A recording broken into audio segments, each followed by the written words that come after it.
Vamos lá, vamos falar um pouquinho agora da publicação do edital, que é quando nós começamos a fase externa do procedimento licitatório. Lembrando que na modalidade convite nós não temos a publicação de um edital, nós temos o envio da carta convite, e essa carta convite, além de ser enviada, ela é fixada em um local público e visível do órgão que promove a licitação, tá? Mas vamos lá, vamos falar agora aqui da publicação do edital.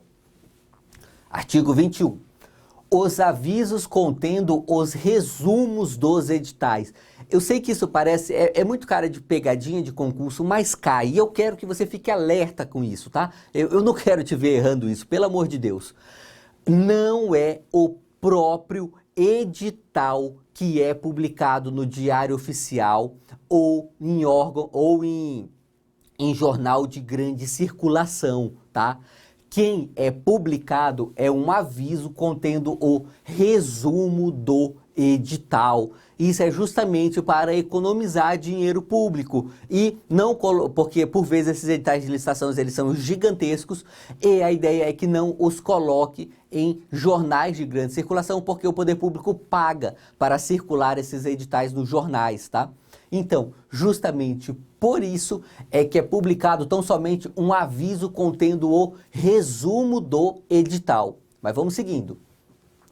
Das concorrências, das tomadas de preços, dos concursos e dos leilões, embora realizados no local da repartição interessada, deverão ser publicados com antecedência no mínimo por uma vez. E aí aqui traz onde deve ser publicado. Deve ser publicado no Diário Oficial da União, no Diário Oficial do Estado ou município e também em jornal de grande circulação na região da licitação.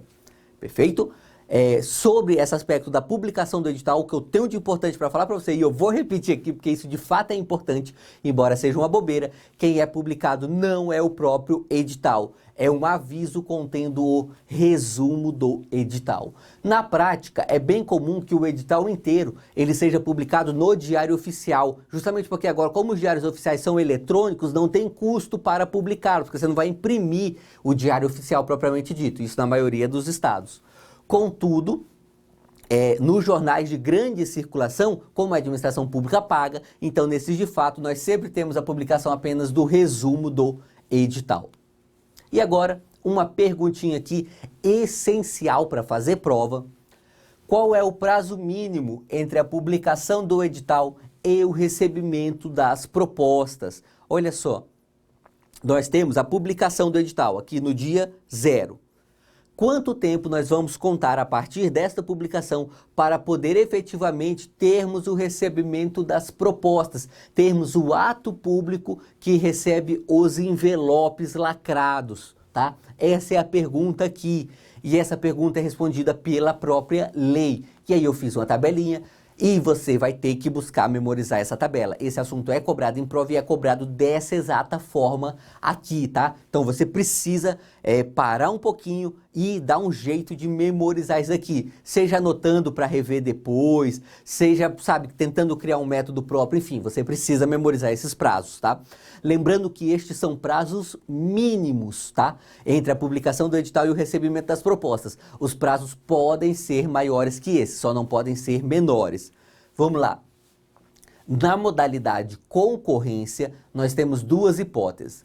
Caso estejamos falando do tipo melhor técnica ou técnica e preço, ou ainda uma contratação na modalidade de empreitada integral, nessas três hipóteses, o prazo mínimo é de 45 dias, tá?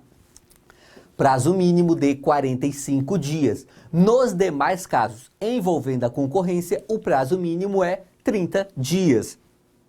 A tomada de preço também começa dos 30 dias. E esses 30 dias aqui é para melhor técnica ou técnica e preço. Preste atenção, porque regime, isso daqui nós vamos ver na próxima aula, quando falarmos de contratos administrativos mesmo. Mas esse regime de empreitada integral, ele só ocorre aqui na modalidade de concorrência mesmo. Por isso que não há nem se falar em empreitada integral em tomada de preços. Então aqui para tomar de preço, as únicas duas hipóteses que levam para 30 dias são a licitação do tipo melhor técnica ou técnica e preço. Se não for nenhuma dessas hipóteses, então o prazo mínimo aqui para tomada de preços será de 15 dias. Tudo isso aqui, dias corridos, tá? Quando a lei não fala, consideramos dias corridos. Aqui nós veremos que nós temos duas hipóteses de dias úteis. Quais são essas hipóteses? Na modalidade convite, o prazo é de, no mínimo, 5 dias úteis. E na modalidade pregão, o prazo mínimo é de 8 dias úteis. Concurso, modalidade concurso, lembrando sempre que esse concurso aqui não tem nada a ver com concurso público, tá? Concurso público nós teremos aula específica para falar aqui, quando a gente estiver falando lá de servidor público, seu regime administrativo e seu regime jurídico. Esse concurso aqui é uma modalidade de licitação, que nós vimos na aula passada, tá? Esse concurso, modalidade de licitação, tem um prazo mínimo de 45 dias corridos. E o leilão também tem prazo mínimo, dessa vez 15 dias corridos.